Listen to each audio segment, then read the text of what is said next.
kita lanjutkan pelajaran kitab Riyadul Badi'ah, kitab yang menjelaskan tentang ilmu fikih. Kemarin kita sedang dalam pembahasan pasal sunnah-sunnah di dalam sholat. Faslun wa sunanul matlubati fis sholat. Bismillahirrahmanirrahim. Di dalam sholat ada rukun sholat yang sudah kita bahas. Kemudian ada juga sunnah-sunnah sholat. Jadi ada rukun, fardu, kewajiban, ada sunnah-sunnahnya.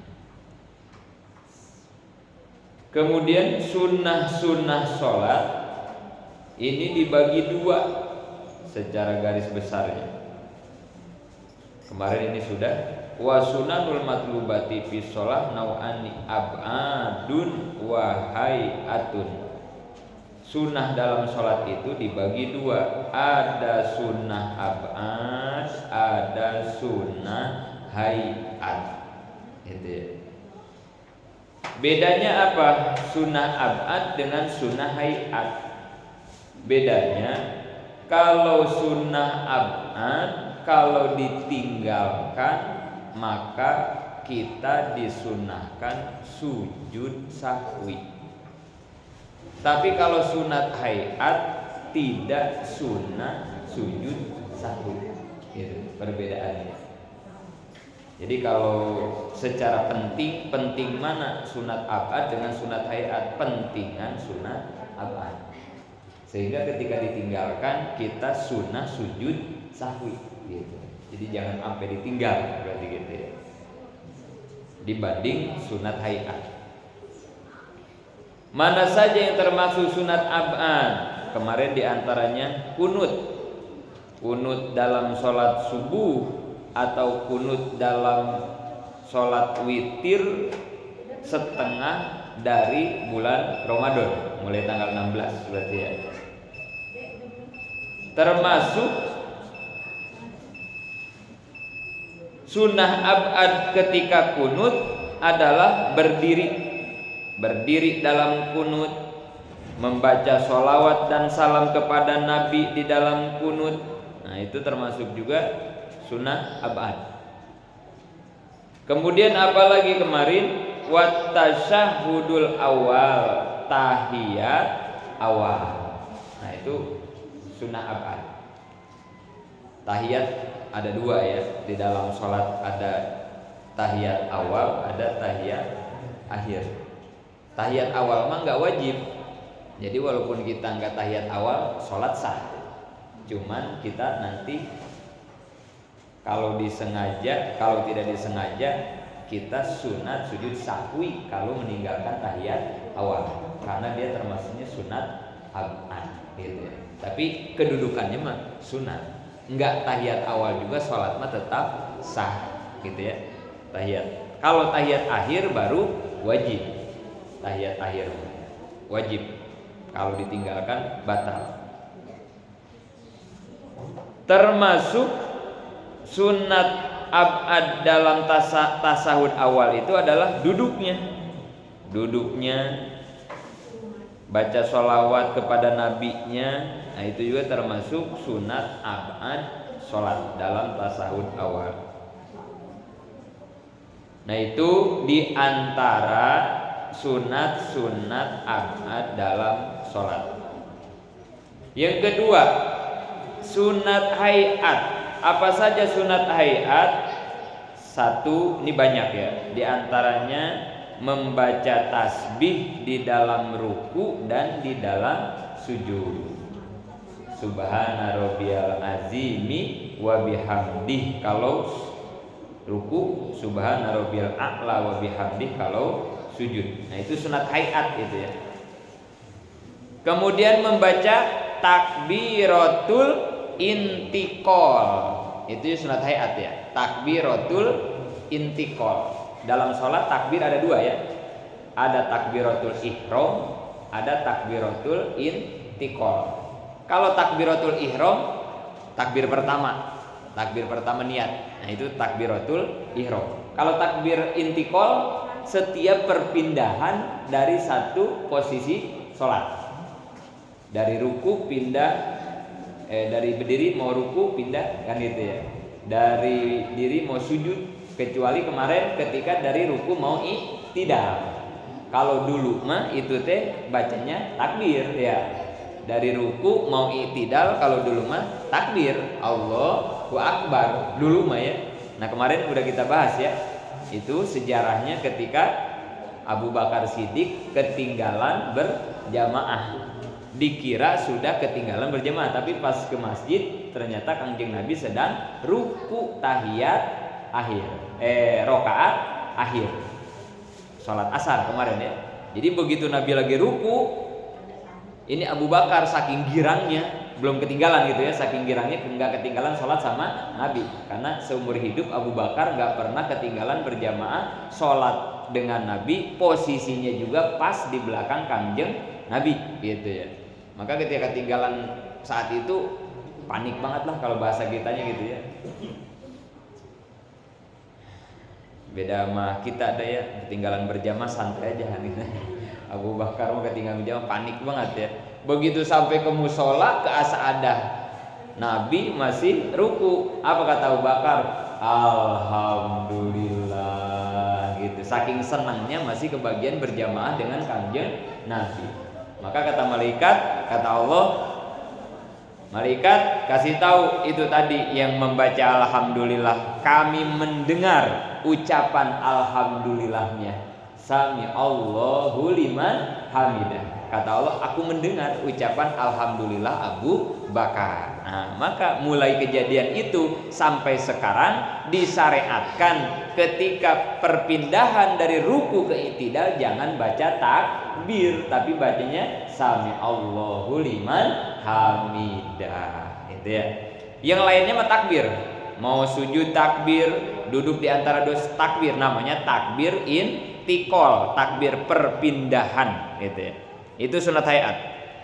Apalagi sunat hayat, wa du'aul ibtitah, membaca doa ibtitah habis takbiratul ihram ya. Allahu akbar, Allahu akbar kabiro, walhamdulillahi kasiro, itu namanya doa ibtitah. Nah, itu sunat hayat.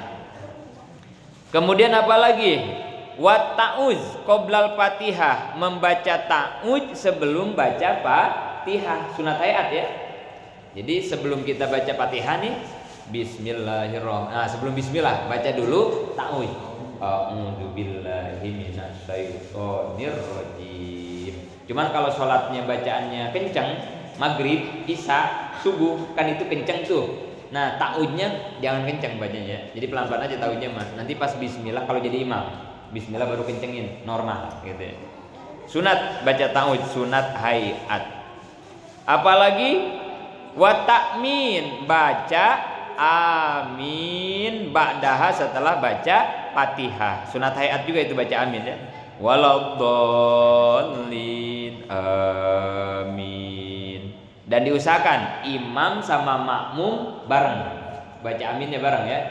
Jangan makmum doang amin, imamnya diem, jangan ya. Karena dalam hadis, siapa makmum, siapa yang berjamaah ketika membaca aminnya bareng antara imam dan makmum, maka malaikat mengaminkan permintaan kita di dalam surat Al-Fatihah gitu. Dan kemarin udah dijelasin ya. Jadi imam kalau baca waladolin, makmum jangan langsung amin, karena ada sunnah baca Robbi firli amin atau Robbi firli wali walidayya amin gitu ya. Jadi jangan langsung amin makmum, tunggu aba-aba dari imam. Imam baca dulu Robbi firli, nah nanti baru aminnya bareng imam sama makmum ya. Sunat hayat baca amin. Wal jahru, baca kenceng, jahar. Wal isror, baca pelan. Fi mahallihima, pada tempatnya jahar dan isror. Itu juga sunat. Mana yang baca kenceng dalam sholat? Subuh rakaat 1, rakaat 2 sunat kenceng. Maghrib rakaat 1, rakaat 2 Isya rakaat 1, rakaat 2. Sesisanya sunat pelan-pelan. Gimana kalau ada yang sholat johor bacanya kenceng, sah apa kagak? Sah, karena itu sunat dipelanin. Bagaimana kalau maghrib bacanya pelan, sah apa enggak? Sah, karena itu sunat, gitu ya. Walaupun berjamaah ya, walaupun kita berjamaah tapi imamnya pelan-pelan maghrib, nggak apa-apa, sah, gitu. Cuman janggal aja kali kedengarannya. Sholat maghrib kok nggak ada suaranya kayak johor biasanya. Tapi jangan diprotes ya, itu sunnah ya, sunnah. Mana lagi? Oh, sampai di situ pembahasan sunnahnya ya. Nah, kemudian sekarang begini. Pembahasan masalah selanjutnya. Wa man taraka syai'an minal ab'adi amdan aw sahwan fasunnatul lahu ayyasjuda lisahwi. Kemudian gini. Kalau kita meninggalkan sunat abad yang tadi ya, kalau kita meninggalkan sunat abad maka kita sunnah sujud sahwi. Gitu. Kita nggak kunut, lupa nggak kunut nih ya. Subuh nggak kunut, lupa. Habis i'tidal langsung sujud gitu ya.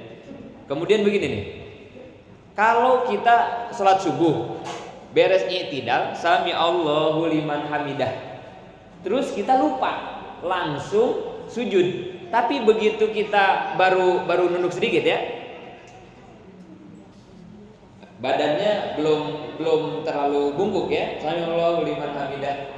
Pas mau sujud baru begini, Allah, baru segini doang nih. Ingat, aduh kagak kunut gitu ya. Ini nggak apa-apa nih, diulang lagi. Maksudnya naik lagi, nggak apa-apa, nggak batal. Jadi kalau baru dikit, Allah, ingat. Nah udah jadi langsung baca kunut, Allahumma dina gitu ya. Tapi kalau udah sampai batasan ruku nggak boleh.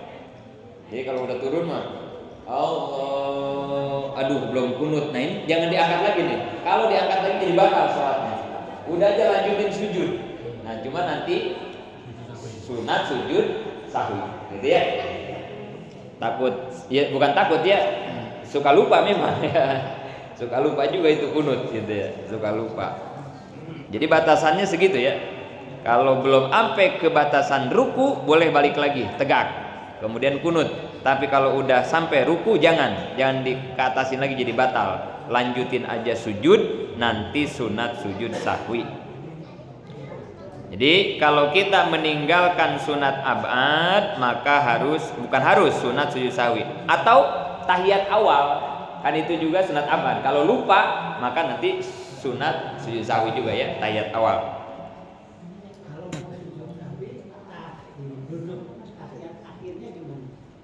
Sama, normal. Kayak tahiyat akhir kita duduknya begitu, sama. Nanti beres itu langsung sebelum salam ya. Sebelum salam kita sujud, tapi duduknya mah sama aja. Kayak tahiyat akhir gitu posisinya, enggak dirubah. Kemudian wal hay'atu la yasjudalaha. Kalau sunat hay'at mah enggak sunat sujud sahwi.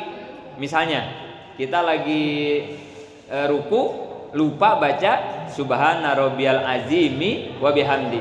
Nah itu mah nanti nggak usah diganti sujud sahwi ya. Bahkan ya kadang mah nggak lupa ya, emang kagak dibaca gitu ya. Kalau kagak dibaca ya nggak apa-apa sholatnya ya. Tapi kemarin udah dibahas minimal lagi sujud lagi ruku jangan sampai nggak baca tasbih.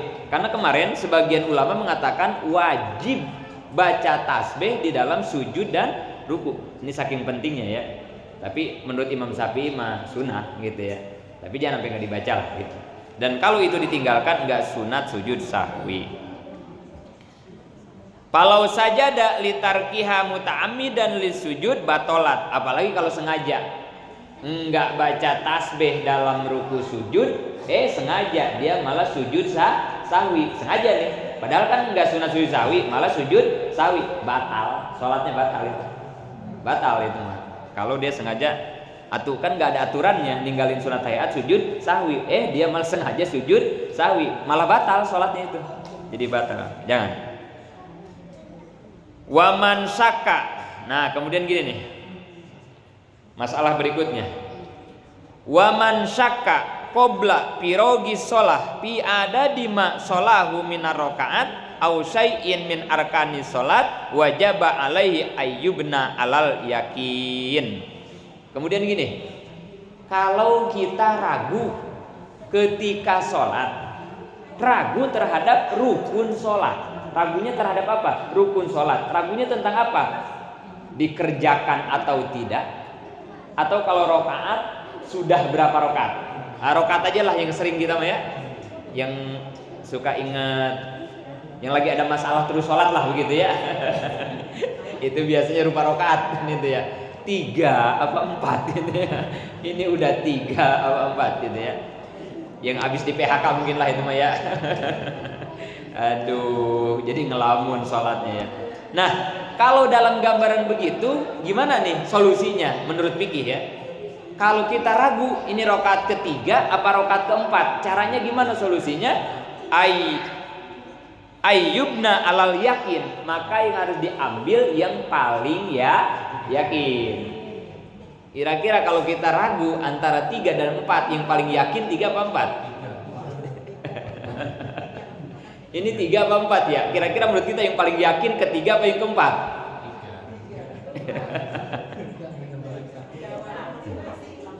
Yang diragukannya 3 dan 4 ya. Ini rokat ketiga apa keempat kan itu ya. Yang paling yakin rokat keberapa? 3. Kan ragunya juga yang keempat kan gitu ya. 3 mah udah pasti yakin. Nah berarti ambil rokaat ke-3, berarti tambahin serokaat lagi. Walaupun pada kenyataannya kita sholat 5 rokaat misalnya gitu ya, nggak jadi masalah. Kalau kita ragu ya, kalau kita ragu. Ini 2 apa 3 ya? Berarti 2 ambilnya ya, karena itu yang yakin ya. Itu tuh ya, solusinya begitu ya. Kalau kita lagi ragu rokaat sholat, mana yang harus diambil? Atau begini nih, kita udah wudu ya, kita wudu, terus kita ragu batal apa belum? Nah gitu ya, ini udah wudu nih ya, batal apa belum? Maka yang diambil yang mana? Udah wudu ya, kita udah wudu, terus kita ragu, udah batal apa belum? Udah kentut apa belum? Gitu ya. Maka yang diambil yang mana? Batal aja. Nggak ada lah hukum batal aja daripada ragu. Maka aturan fikihnya yang diambil adalah belum. Kalau ragu ya, udah wudu, ingat udah wudu nih, udah wudu, terus kita ada keraguan batal apa belum, maka kata aturan fikih yang diambil adalah belum batal. Beda sama begini, nih bedanya nih ya, jangan diprotes dulu ya, ini kita lanjutin nih. Beda sama begini ya, beda sama orang yang ragu udah wudu apa belum. Nah kalau ragu begitu ya, saya udah wudu apa belum ya, nah itu ambil yang mana? Nah, kalau udah wudu apa belum, ambil belum wudu itu orang pasti belum wudu. Tapi kalau dia udah wudu batal apa belum batal, karena pasti sudah wudu. Jadi dasar yang kuatnya kan dia memang sudah wudu, hanya saja dia ragu antara batal dan belum. Itu belum batal orang begitu. Tapi kalau dia saya udah wudu apa belum ya, belum. Kalau wudu pasti belum gitu ya. Maka dia harus wudu gitu ya. Belum itu ya. Berarti sama halnya udah sholat belum ya? Belum. Itu belum berarti. Sholat apa belum ya? Belum itu belum. Gitu ya. Aturan fikihnya begitu, cara ngambil solusinya, ngambil keputusan. Kemudian wayati bima syakka fihi. Jadi kalau kita ragu 3 apa 4, ambil yang yakin 3. Nah berarti yang 4-nya tambah lagi gitu ya. Wayati bima syakka, lakukan apa yang kamu ragukan, berarti tambah lagi serokaat. Kalau terjadi seperti itu dalam sholat, bagaimana? Wa yusannu lahu ayyasjuda lisahwi. Kalau kita lupa rokaat, maka kita juga disunahkan sujud sahwi.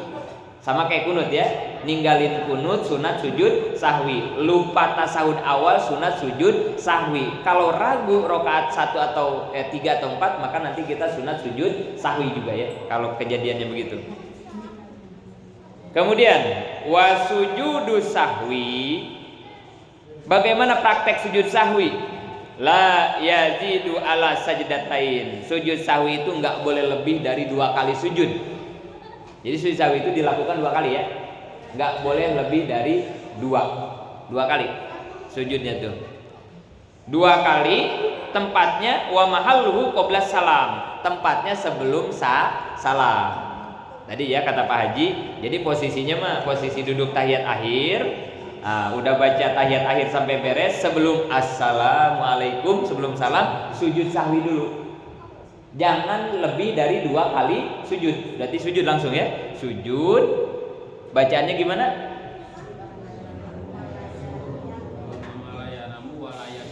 Subhanallah. Ini ketahuan nih enggak pernah sujud sahwi nih.